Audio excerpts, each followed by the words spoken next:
Okay, so today's Rambam is actually connected with this parsha. This parsha is Parsha Noach. And the Baal Shem Tov says that Hashem told Noach, Boy el teva, go into the words. Teva in Hebrew means word. Go into which words? The words of davening and learning. When there's water, when there's a big flood all around, a lot of drama around, jump into the words of davening and learning. All his brothers died? Noach? Of course. Sister, brothers. The Mabul, that's probably the Mabul. It says about his father. The Mabul was considered like a mikvah. That's why the Mabul was raining for 40 days, because the mikvah needs 40. The amount of the mikvah needs 40 salt. And the reason why Hashem was putting a mikvah in the whole world went into mikvah. The whole world was dirty, was not pure. Hashem put the whole world, dunk it in a mikvah. That's why there was a flood over the whole world. And that was the cleansing. Hashem was cleaning the world. So too, when a Jew goes to mikvah, when it's not Corona time and you go to mikvah, right, or before Yom Kippur. What do you mean not Corona? So when you go to mikvah, you clean your whole body. But it also, the Mabul is also considered the worries about business, about livelihood. That's what a Mabul is in a spiritual sense. And the Rebbe says the reason why you have all these worries is because it's meant to clean you. Just like a mikvah, meant to make you have bittul, meant to make you push. The whole kinds of mikvahs, you go into the water, you become nothing, you nullify yourself to Hashem. So too, when a Jew has problems in business, why are you having problems in business? Why are you having worries? In order to break you, in order to make you not so self-centered. So what's the trick? The trick is to take the lesson right away. As soon as you start getting problems, you right away break your heart. Because if you're not going to break your heart, you're not going to learn your lesson. It's going to get worse and worse and worse and worse. So right away, grab onto the opportunity and break your heart. Remember, there's other people exist in the world besides you, and that way, no more problems. Hashem will take care of all the problems. So today's Rambam is about blessings. What blessings do you make? What blessings do you make on what mitzvahs? So in general, some mitzvah that Hashem told us to do, you must do, like you must put on film. But then there's a mitzvah like getting married, or a mitzvah like shechting an animal, right? You don't need to eat meat. If you want to be a vegetarian, it's fine. If you want to eat an animal, you have to shecht him. You have to slaughter him, the way it says in the Torah. So, all the mitzvahs you do, you have to say a blessing before. If you decide you want to have meat, and you shecht an animal, you have to say a blessing. Yes? So, I said a bit of a hot idea. So, Asa came out already with a bris. After speak about this later. Was that? We'll speak about this after. So the thought of the Leviathan and Shofar will check themselves. Mm-hmm. If there's no human agency in that checking, we are going to die on Basar and fish. I'll answer later. So there's also mitzvahs that are not written in the Torah, and they are mitzvahs midarbanan. That means the rabbis instituted these mitzvahs. For example, Hanukkah is a mitzvah the rabbis instituted. Why do we have Hanukkah? Remember the miracle of the 8 days. The whole miracle happened after the Torah was given, right? Actually, Day of Yom Tov is because we were not sure, but now it's a minute. And then also Megillah. Every single year we celebrate Purim. That's also the rabbis instituted. So all the mitzvahs of the rabbis, we also have to say a blessing. For example, Shabbos, before we light the candles before Shabbos, doesn't say in the Torah. That's a mitzvah of the Rabbanon, the rabbis instituted, and every woman says the blessing before they light the candles. Before you make the blessing and any mitzvah, you say, what do you say? Everyone knows, Asher Kiddishanu b'mitzvaysav v'tzivanu. He commanded us, he made us holy, and he commanded us to do this and this. Even if it's from the rabbis. Why? Because Hashem commanded in the Torah, whatever the rabbis tell you, you have to listen. So when you do something that the rabbi said, you're doing a mitzvah from the Torah, because you have meant to listen to the rabbis. So you could say, Asher Kiddishanu. And then what do you say after that? So you say, let's say, Al Netilas Yadayim. Right? Al. So some mitzvahs you say Al, and some mitzvahs you don't say Al. For example, Lahalik Ner Chanukah, you don't say Al. Right? So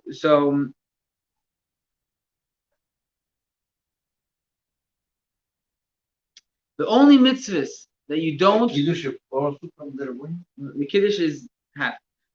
The only mitzvahs you don't make a blessing are mitzvahs that are there for your protection.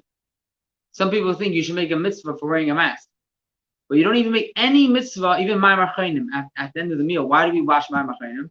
In order that we should, if there's salt on your eyes and you touch your eyes, you shouldn't make yourself blind. So we don't make a bracha on that because any mitzvah is for your protection. You don't say a blessing. Therefore, if they would wear a mask in times of Beis Hamikdash, they wouldn't need to make a blessing. Tefillah Haderech is a prayer. It's not a blessing. A blessing means you're thanking Hashem for something. You're thanking Hashem for giving us this mitzvah, for that mitzvah. Then there's mitzvah. Then we're asking Hashem for something. By Tefillah Haderech, we're not. Yes. By Tefillah Haderech, we're not praising Hashem. We're asking Hashem to help us in our journey. What about Negavasa, we say it's because, but it's not for protection. The reason why I wash negavasa is because there is impurity. There's a tumah in your fingertips when you wake up, and you have to wash them away. It's not protection; it's spiritual. I'm talking about physical protection. There's many laws in the Torah about physical protection. Therefore, it's a mitzvah. It says in general, you always have to protect your body. So therefore, it's a mitzvah, so to speak, to wear a helmet when you're driving a bicycle or a motorcycle, or wearing a face shield. Very good. Every time you're doing something to protect your body, it's a mitzvah. So we don't make a blessing on that either, but that's a mitzvah too. In general, you have to make the bracha right before the mitzvah. One of the only mitzvahs you don't make a bracha before is washing your hands, because the whole reason why we wash our hands is so we should be able to say Hashem's name. So you can't say Hashem's name before. So you say Hashem's name right after. But right after, wash your hands, not right before. Every mitzvah, you do it right before. Right before, you can't make a hefsek. That's why when you put on tefillin, when you say the blessing, you shouldn't say anything. Keep quiet until you put on your head tefillin, because you shouldn't make any interruption between the blessing and the mitzvah. Until the head or until you finish? No, until the head. Until that. That's fine. I think so. So too, when you wash your hands, you shouldn't. As soon as you start pouring your hands, the water. Some people they speak. It's a mistake. You shouldn't speak until you finish washing your hands and you say the blessing. If it's for bread, you shouldn't speak until you eat the bread. But especially once you start pouring in your hands, till you say the blessing, you shouldn't speak.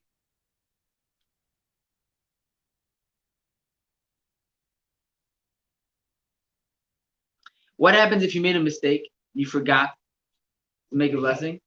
Then you make a blessing as long as you're doing the mitzvah.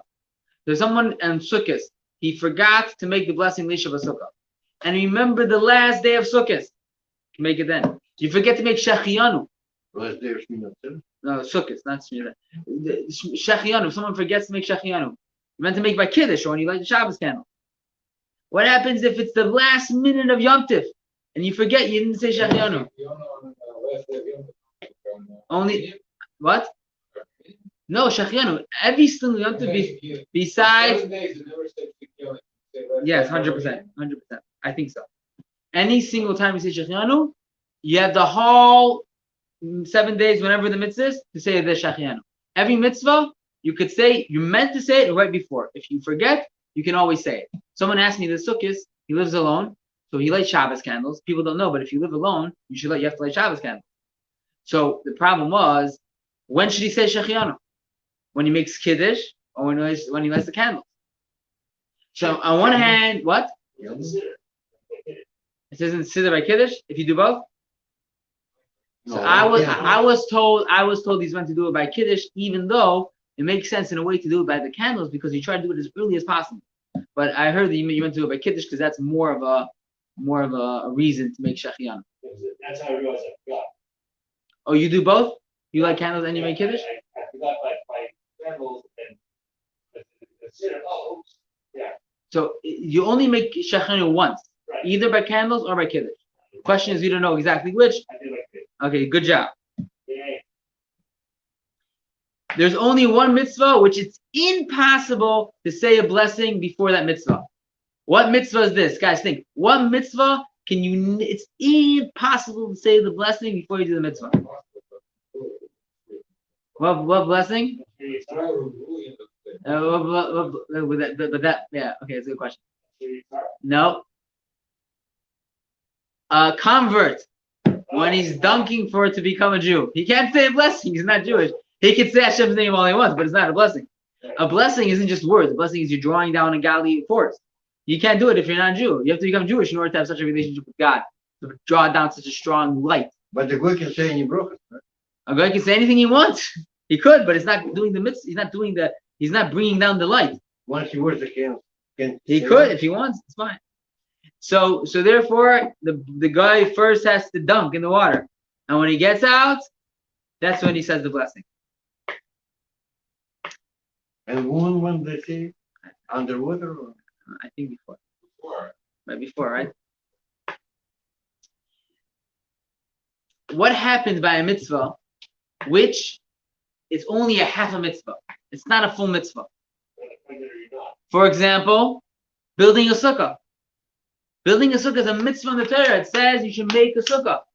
So what's the halacha? Should you say in bracha, Baruch atah Hashem Elokeinu melech haolam, that commanded us to build a sukkah? No, why? Because it's only a half a mitzvah. You finish the mitzvah when you say Leishav sukkah when you eat. So it's one mitzvah, two halves, and therefore you don't see a blessing. But really, building a sukkah is also a mitzvah. Therefore, it's very important. It's too late, but it's very important that even if you're eating with someone else's sukkah, you should also have a part in building a sukkah because it's also a mitzvah. Every single mitzvah, which is only from time to time, after you say the blessing, you say a shechianu, which means you're thanking Hashem for bringing you to this time and do this mitzvah. Same too with a bris, a pinna ben. Any mitzvah is not a daily mitzvah. You say a shechianu before doing the mitzvah. The Rambam says that when do you say a shechianu? On the sukkah, when you're building the sukkah. That's what I see it says in the Rambam. I'm a little bit confused, but it says in the Rambam that you say a shechianu when you're building the sukkah.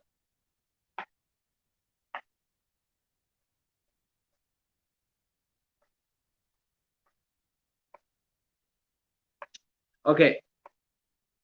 What happens if you're doing a mitzvah for other people?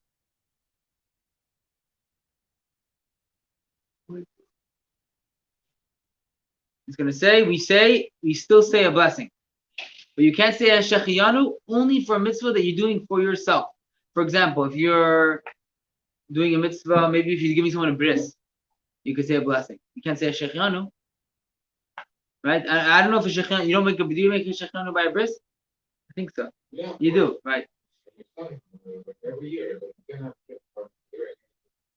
Yeah, but I'm saying is there's a certain concept. We don't say something by bris because the baby has pain. And because the baby has pain, we don't say, I think it maybe a shechianu. You sure shechianu is a bris? We say by a bris.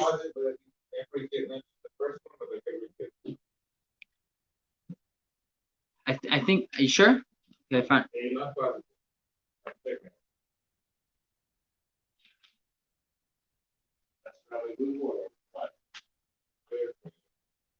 So if you're doing a mitzvah for yourself that you have to do, you say le, like leha ligner, laniach tefillin. But if you're doing a mitzvah for a lot of people, you say al. Right? Like if you do a bris for somebody, say al hamila. Like if I put tefillin on you, I don't say that. Yeah, but that's because I'm saying a blessing. Maybe if I wouldn't say a blessing, maybe you. So you say al. Let's say you're making a mica. There's a mitzvah in the Torah that if you have a roof, you have to put a gate around the roof. Why? Because any time there's a danger, it's a mitzvah to put a wall to stop the danger. And therefore, you say a blessing. Not everybody says it's fine and good. Then Ashkenazim good, but not all. So Misha is saying that on the bris we do not say, not everyone says shechianu because there's pain for the baby. But on Simchas Torah we all say shechianu because all Jews are excited to get the Torah. Yes. One says, you say, Yeah. He's finished. You said, if you're not sure whether this is wrong or not, you say le. Don't we say le hamikner? Yeah, that's because you're doing your mitzvah. But if you're doing a mitzvah for a lot of people, Right. and you're not, and maybe you're not, it's not for you, then you say al. All hamikner? No, if you're doing a bris for somebody, you say al hamila. You don't say lamu. But if you're doing, let's say, for your child, then you say Lamu Asabain. You're doing candlelight. Yes. So when you're doing candlelighting for yourself, so you say lit. Right. But let's say you're a Moel and you're doing a bris, so you say ow. You don't say lit. You ever do candlelight for the household and do it all? But because you're part of the household, so you say lit.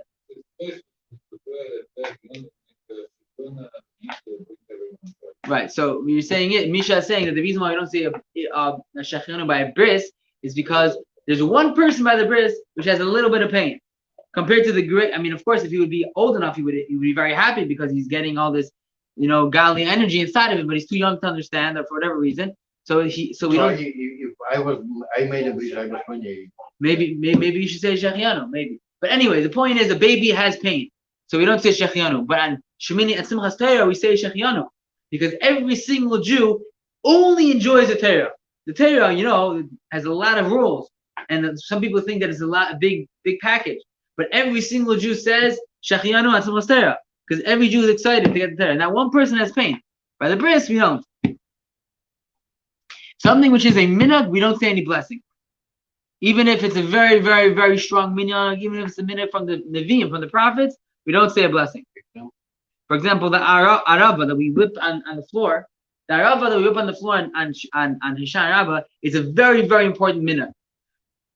So much so that the Jewish calendar is set up in a way that Hishan Arava will never be on Shabbos. Who's supposed to do it? Everybody? Everybody. Everyone has that. Girl, man. Yes. Kid. Yes. Because an Hishan Arava will never fall on Shabbos. They set up the calendar that way because they wanted every single year, every Jew to whack the Arava. Think about it. Right? Shofar, lulav, that can fall on Shabbos and we don't do it. But the Arava, we make sure it's such an important minhag. Therefore, we make sure that every single year in the calendar should not be on Shabbos. Why is the Arava so important? Because the Arava is a simple Jew. The Jew that's connected to Hashem, not because he understands, not because he feels, because of his simplicity, because of his Kabbalah Mesiras Nefesh, his simple connection. That's why we want to hold Arava. It's a very important custom. However, we do not say a blessing. We only say a blessing on a mitzvah, and this is a minhag. A minhag is a different category of Jewish practice, but in a way it's even more important than the mitzvah. For example, right? If you have children or a wife and you do them something which you have to do. Let's say you have to take out the garbage. You made up when you got married, you're gonna take out the garbage every day. Then it's not as great as if you decided from yourself you're gonna take out the garbage. Why? Because when you do something from your own will, in a way it's more important, more beautiful. So to a minhag, because it's not a mitzvah, it's in a way even more beautiful. And and the Alter Rebbe explains actually it's such a high, lofty, amazing concept that it can't even be written in the Torah. It's such a high idea. So sometimes the minhag is even more important. That's why, the highest simcha of the year is dancing around the bima at Simchas Torah. And from what age kids do it? Every age. My baby shook the lulav. He heard the shofar. He did the arava. Everything. Why wait? Okay. Okay. Have a great night.